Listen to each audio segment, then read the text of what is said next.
the good shepherd lays down his life for the sheep. As the good shepherd, Jesus is loving.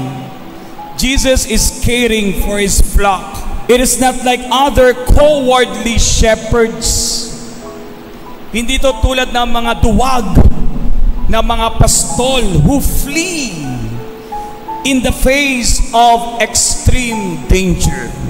Jesus laid down his life on the cross of Calvary, and he rose again on the third day for the salvation of his flock.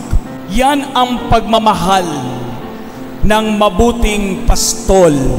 Iniala yung kanyang buhay upang ang kanyang mga tupa ay mailigtas.